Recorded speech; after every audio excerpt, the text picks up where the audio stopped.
तो flat feet के बारे में आप जानना चाहते हैं तो पहली तो चीज़ मैं हिस्ट्री से चालू करूँगा कि जब तक कि हम हॉर्स की सवारी करते थे हमारी एक एवरेज स्पीड हॉर्स की 35-40 किलोमीटर्स पर आवर रहती है। तो 1904 1905 तक हमारी वही एवरेज स्पीड रही हज़ारों साल तक। जैसे ही हमारी कार का इन्वेंशन हुआ, नई मोटर्स बनना चालू हुई, नए टायर्स बनना चालू हुए, हमारी स्पीड बढ़ती गई और वो कि आज हम देखें तो हमारी जेट फाइटर जेट्स की स्पीड के हिसाब से हम चलते हैं, हम अल्ट्रासोनिक स्पीड के हिसाब से चलते हैं। तो ये सारे इन्वेंशंस क्यों हो पाए? क्योंकि हमने टायर या व्हील इन्वेंशन किया। व्हील की शेप बहुत इंपॉर्टेंट होती है, उसी तरह से हमारे पाँव की शेप बहुत इंपॉर्टेंट होती है। आप देखेंगे आपके घर में अगर 2 बच्चे हैं या 2 सेम एज टॉडलर्स हैं तो एक तेज़ चल पा रहा है, एक तेज़ नहीं दौड़ पा रहा है।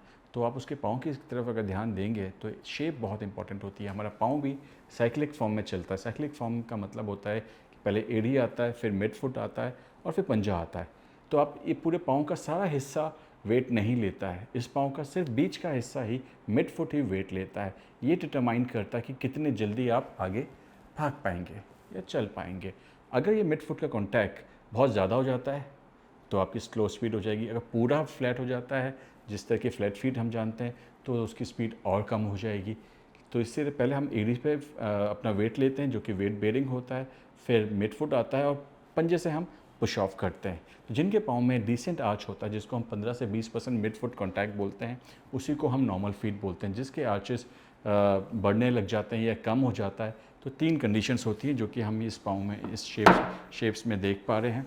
एक आपने आज तक शायद कभी सुना भी नहीं होगा, वो है हाई आर्च। हाई आर्च, अब ये हाई आर्च क्या है? किसी के पाँव में गोलाई ज़्यादा है क्योंकि मिड फुट इसमें है ही नहीं, तो क्या करेगा? ये वेडल करेगा। वेडल यानी कि वो इस तरह से करेगा क्योंकि बीच में वो कॉन्टैक्ट नहीं बनाता, तो कॉन्टैक्ट ना बनाने की वजह से वो अंदर की तरफ रोटेट करता है।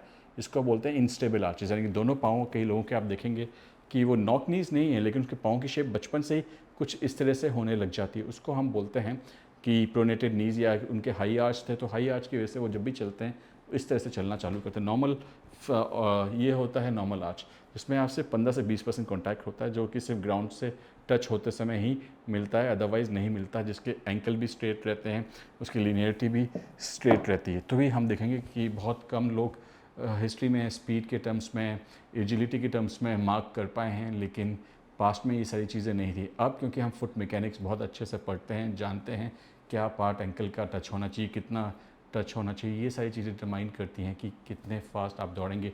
लेकिन एक और चीज़ है, रिसेंटली हमें पता चला है कि the most fastest people are also flat feet. तो इसका मतलब ये नहीं फ्लैट फीट अगर आप हैं तो आपकी स्पीड एक्चुअली में बहुत ज़्यादा ख़राब हो जाएगी, क्योंकि आर्चेस भी सिर्फ 15 से 20% ही इंपॉर्टेंट होते हैं। लेकिन अगर फ्लैट फीट वाला बहुत तेज़ दौड़ता रहेगा, एक्सरसाइज करता रहेगा, तो उसकी लेग्स ज़रूर शेप ख़राब होगी, उसके जॉइंट्स बड़ी जल्दी ख़राब होने लग जाएंगे, उसके नी में वेर एंड टेयर होने लग जाएगा, उसके स्पाइन में वेर एंड टेयर होने लग जाएगा, स्पाइन कंप्रेशन में चली जाएगी। तो एक और चीज़ हम कहते हैं कि जब भी कोई पेशेंट अंदर से बाहर से अंदर आके बैठता है, अगर उसकी शेप इस तरह की है जो कि बहुत चौड़ा है, बैक में कोई आर्चिस नहीं है, नेक भी बिल्कुल स्ट्रेट है, उसकी मोबिलिटी नहीं है, वो यंग बच्चे से पता कर सकते हैं कि जिसके बैक में आर्चिस नहीं है उसके फीट में भी आर्चिस नहीं होंगे, जिसके फीट में आर्चिस हैं उसके बैक में भी आर्चिस होते हैं, तो कमर में गड्ढा होना ज़रूरी हो। ये आर्चिस होते क्या हैं, इनका साइंटिफिक रीज़न क्या होता है, क्या इनका पर्पस होता है? ये आर्चिस जो होते हैं वो शॉक एब्जॉर्बर होते हैं। आपके बॉडी में जो फोर्सेस आती हैं आपके वेट के हिसाब से, नीचे से ग्रेविटेशन फोर्सेस जो चलती हैं उसको हम ग्रेविटेशन फोर्सेस बोलते हैं। इन फोर्सेस को मिनिमाइज़ करता है, कम करता है, आपके बॉडी को स्टेबल करता है ग्राउंड से, इसलिए आर्चेस इंपॉर्टेंट होते हैं। इसीलिए हम इसको कस्टमाइज इंसोल बना के देते हैं जो कि हम पेटेंटेड प्रोडक्ट यूज़ करते हैं स्वीडन का, और 5 से 10 मिनट में और रीमोल्डेबल होती हैं। आपका प्रोग्रेस आपके फ़ोटोज़ पे, आपके असेसमेंट में हर समय दिखाते हैं। So since we are using this customize insole, हमारे पेशेंट्स 100% ठीक होकर जाते हैं।